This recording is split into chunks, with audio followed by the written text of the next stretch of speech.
Lembra de mim? Eu sou mecânico. O Geraldo da teleaula passada, que esteve aqui na oficina do Ananias, para saber interpretar os desenhos técnicos mecânicos da Serra Tico-Tico. Só que a gente só viu os desenhos de conjunto dessa máquina, não foi, Geraldo? Uhum.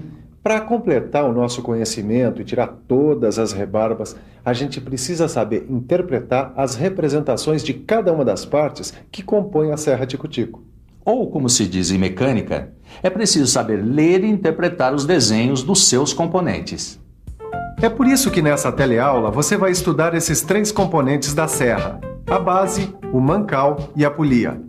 Como essas 3 peças têm muitos elementos, são boas para a prática da leitura e interpretação dos desenhos de componentes. Então preste atenção porque a nossa teleaula de hoje está começando.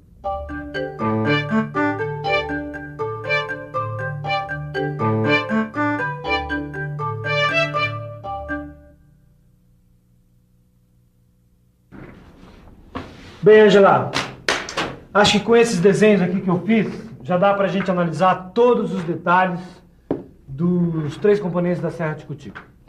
E essa aqui é a primeira peça que a gente vai ver representada no desenho de componentes. Ela é a base. Dá só uma olhada no desenho que o Miguel fez. Repare que nesse desenho, a base está representada em escala natural, ou seja, 1 por 1 no primeiro diedro.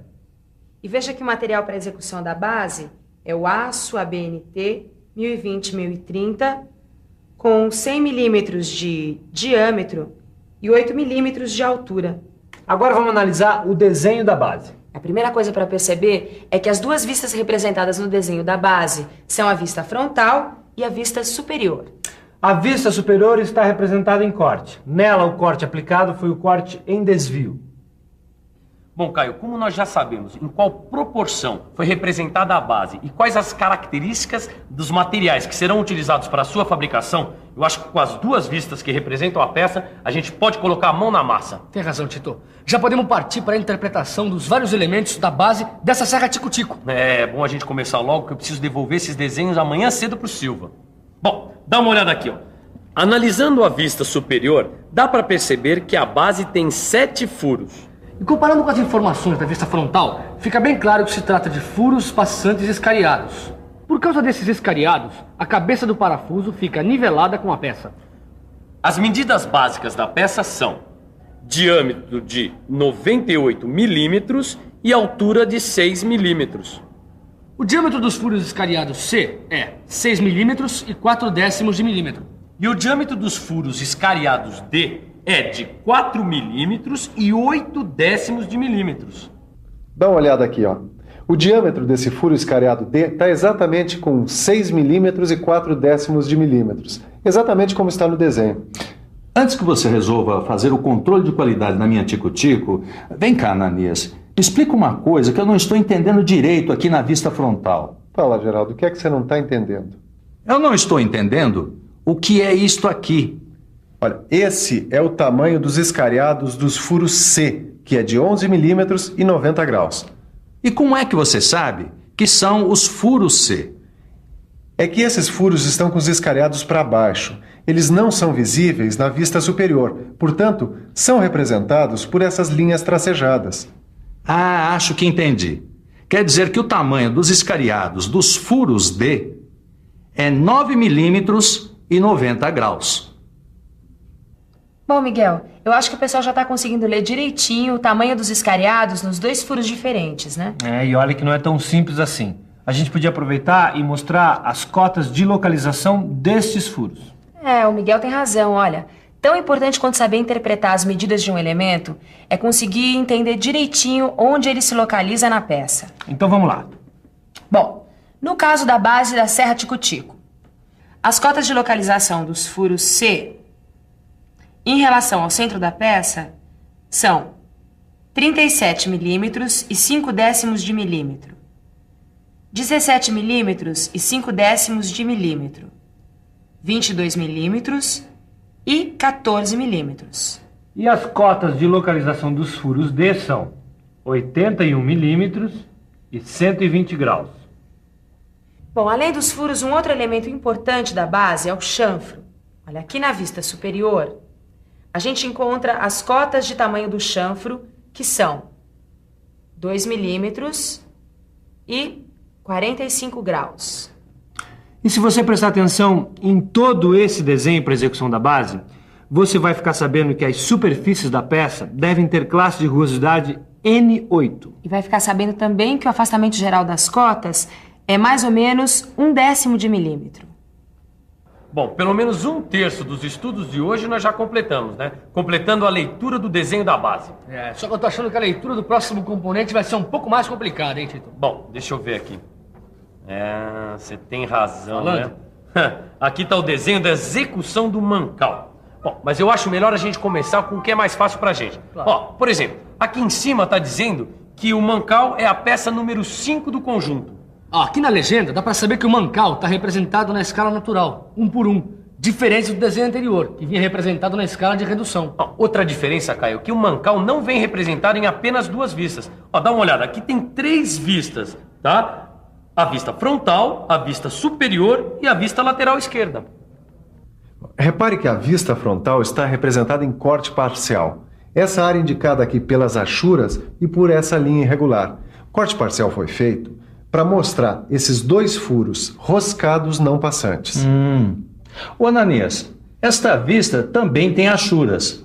Isto quer dizer que esta vista está representada em corte? Exatamente. Essa vista aqui está representada em corte total, para poder mostrar o furo passante e os rebaixos, o rebaixo A e o rebaixo B. Agora, esta vista não apresenta nenhum tipo de corte, certo? Certíssimo, Geraldo. A vista lateral esquerda foi representada sem cortes, mostrando partes visíveis e partes não visíveis da peça. Bom, eu acho que agora a gente está pronto para começar a interpretar a cotagem do desenho do mancal. Eu acho que as cotas básicas eu sei reconhecer. Vê se está certo. O comprimento tem 36 milímetros. A largura tem 37 milímetros e meio. E a altura tem 70 milímetros. Estou vendo, Geraldo, que você está ficando um craque na leitura e interpretação de desenho técnico-mecânico. Agora, dá uma olhada aqui. Esse é o diâmetro externo da rosca triangular métrica. Ele mede 6 milímetros. O comprimento da rosca triangular métrica é normal, 12 milímetros. E a distância entre os centros dos furos roscados é de 20 milímetros. Bom, Angela, acho que ficou faltando os outros elementos do mancal, não? Bom, vamos lá então, porque a gente ainda tem que analisar mais um componente da serra tico-tico. Então vamos lá. Bom, a profundidade dos rebaixos A é 1 milímetro e 0,6 de milímetro. Esses rebaixos A têm diâmetro de 34 milímetros. Já os rebaixos B têm profundidade de 10 milímetros, sendo que seus diâmetros são de 32 milímetros. E o diâmetro do furo rebaixado é 18 milímetros, sendo que a distância da base ao centro desse furo rebaixado é 48 milímetros. Agora, o tamanho dos chanfros é 3 milímetros por 45 graus. E para arrematar de vez a leitura da execução do desenho do mancal, só falta perceber que os furos rebaixados A e B receberam tolerância ABNT ISO H7. Mas o afastamento geral das outras cotas é mais ou menos 1/10 de milímetro. Só que a superfície cilíndrica interna dos furos rebaixados deve ter acabamento correspondente à classe de rugosidade N6, quando a maioria das superfícies da peça tem acabamento N8. Que beleza terminar a leitura de mais um componente da serra tico-tico. Olha, acho até que deu para tirar todas as minhas dúvidas. Se prepara, porque dos 3 componentes da serra tico-tico que a gente vai estudar agora, só falta interpretar o desenho técnico-mecânico da polia. E pelo visto, ele é cheio de elementos. Bom, pelo que a gente já estudou sobre polias, dá para perceber que essa daqui é uma polia em V. Então dá para concluir que essa polia vai ser movimentada por uma correia em V com seção trapezoidal. Essa correia eu conheço bastante bem. Quer dizer, agora eu conheço bem essa danada, viu? Mas por que essa cara, Geraldo? Já aconteceu alguma coisa com a correia? Na verdade, com ela mesmo não. Mas é que, como eu não sabia interpretar direito os desenhos para a execução dos componentes da serra tico-tico, eu acabei usando uma correia com um tamanho que não combinava muito bem com as medidas da polia. Aí já viu, né? Aí a correia não aguentou o tranco. Bom, mas para que isso não aconteça mais, vamos dar uma olhada nessa representação da polia da serra tico-tico, olha. Repara que nesse desenho da polia foi aplicado o corte total. Ela está representada em vista frontal única. Ah, deve ser por isso que sobrou tanta informação para uma vista só. É, realmente, tem muita informação. Mas todas elas são muito importantes para a execução dessa peça. Por exemplo, o desenho nos informa que as superfícies da polia devem ter acabamento N8, N9 e N6. Mas a maioria das superfícies deverá ter acabamento bruto. E como é que você sabe de tudo isso, hein, Ananias? Olha para esse símbolo aqui, ó. A superfície cilíndrica interna do furo terá classe de rugosidade N6. Ih, Miguel, ainda falta interpretar muitos elementos dessa polia. Pois é, a gente ainda nem viu as cotas básicas dessa peça, não? Então vamos lá com isso. Então vamos lá. O diâmetro externo da polia é 105 milímetros e a sua largura 16 milímetros.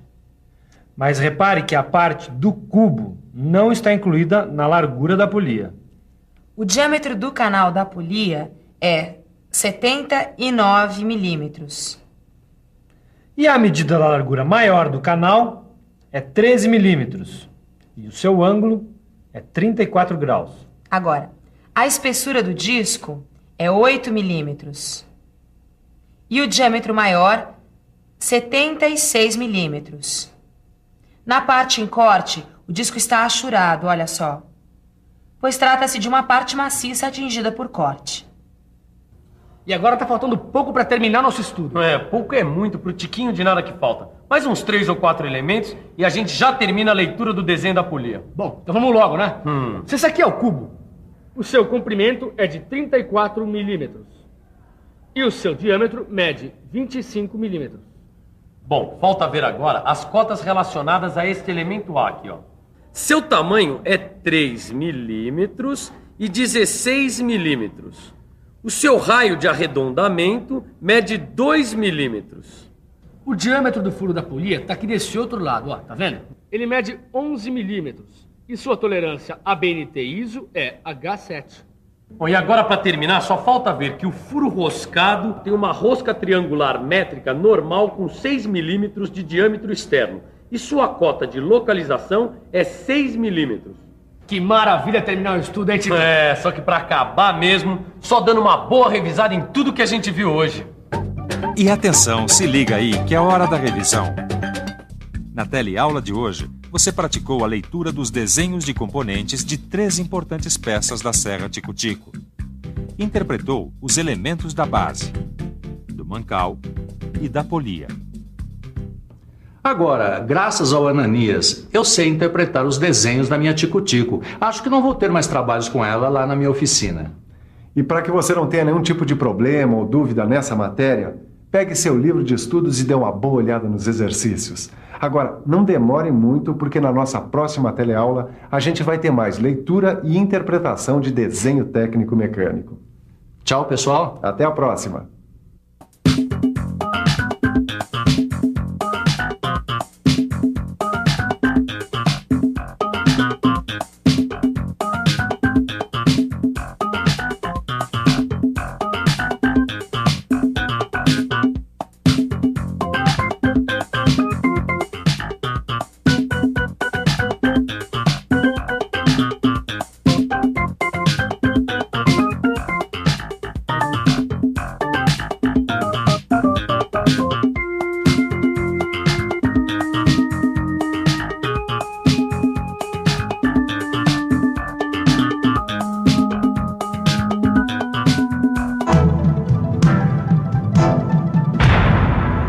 Telecurso 2000, um programa de educação do Sistema Fiesp e da Fundação Roberto Marinho.